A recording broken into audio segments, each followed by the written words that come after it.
Magandang umaga po sa inyong lahat.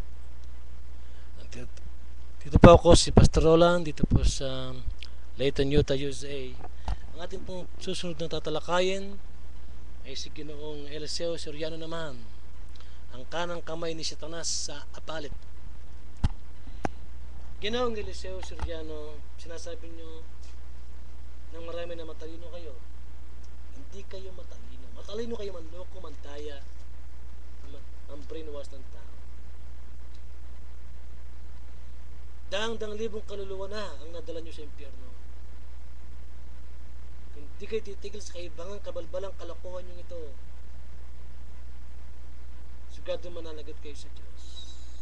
Ang ginagawa ninyo, Ginoong Eliseo Soriano, para masabi lang na matalino kayo, magaling kayo magkipagdebate, pinagkokontra-kontra nyo ang mga talata sa Biblia.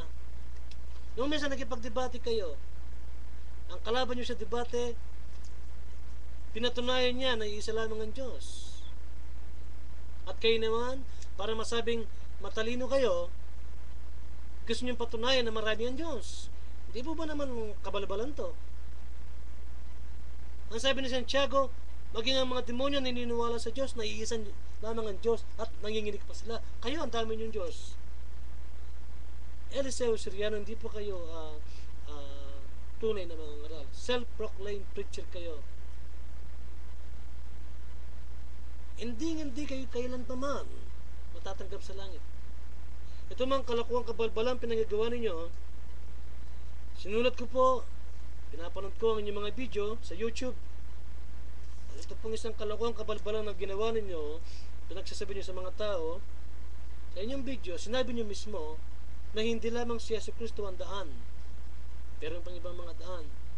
Pinanigan nyo pa si Oprah Winfrey nung tinatalakay niya sa kanyang show na maraming daan, milyon-milyones ang daan, at pinanigan nyo siya. At ang sabi nyo, yung audience na nagsabing si Jesucristo lamang ang daan, ang buhay at ang katotohanan, sinabi nyo pa na misled siya.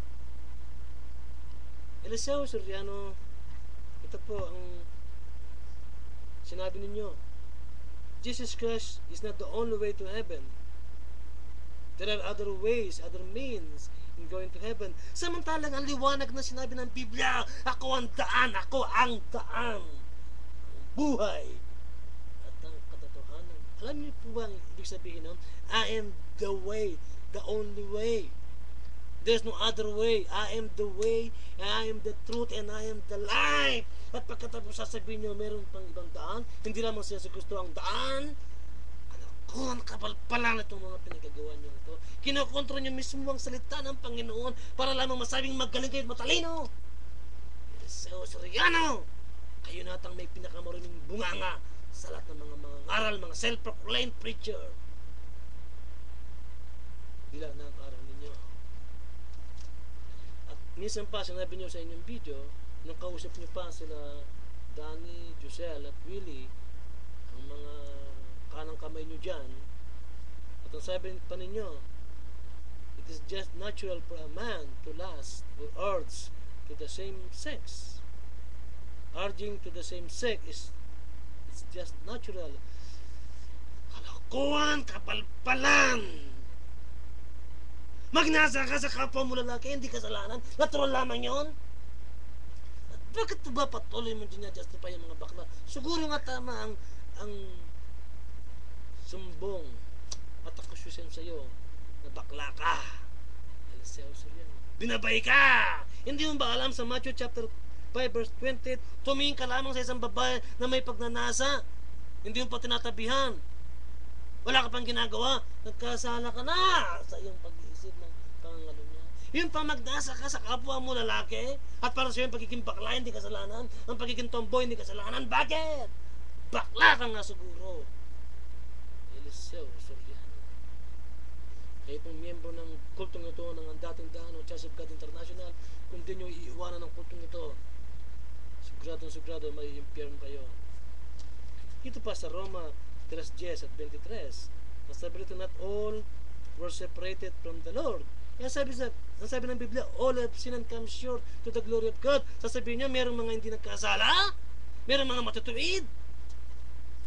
Meron kang mababasang matuwid na tao. Pero sa pamantayan ng Diyos, lahat ng tao ay makasalanan. Itong magaling ka, Eliseo Soriano. Pagkukontra-kontrahin mo mga talata para lamang masabing matalino ka. Meron ka pang kalokohan ditong pinagsasabi. Kung sinasabi mo na si Kristo ay may halay din.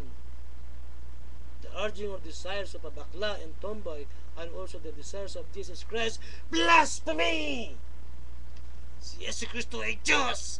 At pagkatapos sasabihin meron din siya pagnanasa sa mga bakla at saka sa mga tomboy, meron din siyang urging, may halay din si Kristo. Kalokohan! Eliseo Soriano, 10 demonyo, 10 impyerno! Walang pa na paglagyan sa'yo.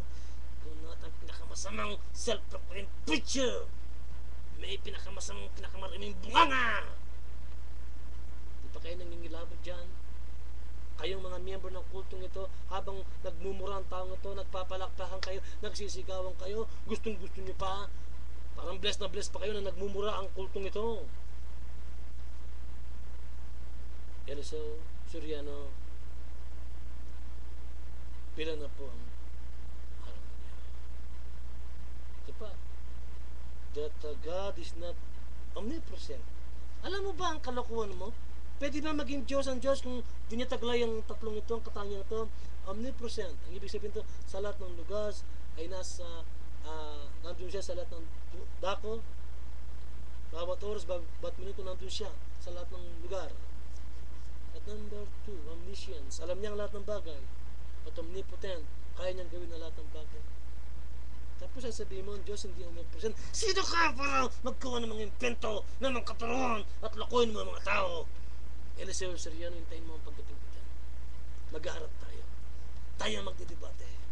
At tinitiyak ko sa'yo, pagkatapos natin magdebate, isasara mo na ang bunganga mo. Titigil ka na sa kalokohan at kabalbalan mo.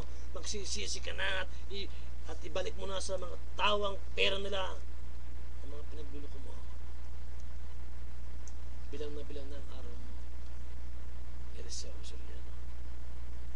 Alam mo ba dito sa Matthew chapter 12 verses 36 hanggang 37, lahat ng walang katuturan na salitang lumalabas sa ating bibig ay ating pananagutan? Ilang bilyong pagmumura na bang ginawa mo? Magbuhat ang nakaisip ka, Eliseo Soriano. Nakakalimandang pagmumura ka sa isang araw. Ilang milyones yun hanggang sa mamamatay ka? Napakarami ng bunganga mo, Eliseo Soriano. Ang yabang mo. Alam mo kung sino kang napakagaling. Ito ang sabi ng Biblia, professing themselves to be wise, they became fools. Fools. Kung halimbawa, Eliseo Soriano, magsisisi ka, hindi ka na patatawarin ng Diyos, sa dami namang kasalanan ginawa mo, at least kahit bago ka mamamatay, makakagawa ka ng mabuti sa iyong kapwa. Self-proclaimed preacher ka. Sira mo ng bunganga mo. Umalis ka na dyan sa apalit. Hindi ka dapat dyan. Lugar naman Kapampangan yan. Kung waray ka, dapat doon ka sa lugar mo. Eliseo Soriano. At isa pa na yung pinaggagawang kalokohan kabalbalan na bago ka magbasa ng Biblia, alisin mo muna ang bisyo mo. Huwag ka munang magbisyo. O pagkatapos mo magbasa, balik na naman sa bisyo.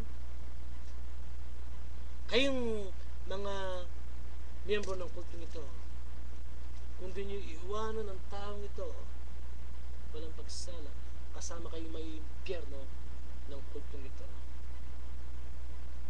Si Eliseo Soriano, demonyo ng mga demonyo. Kampung ka na sa tanas, Eliseo Soriano. Bilang ng araw mo.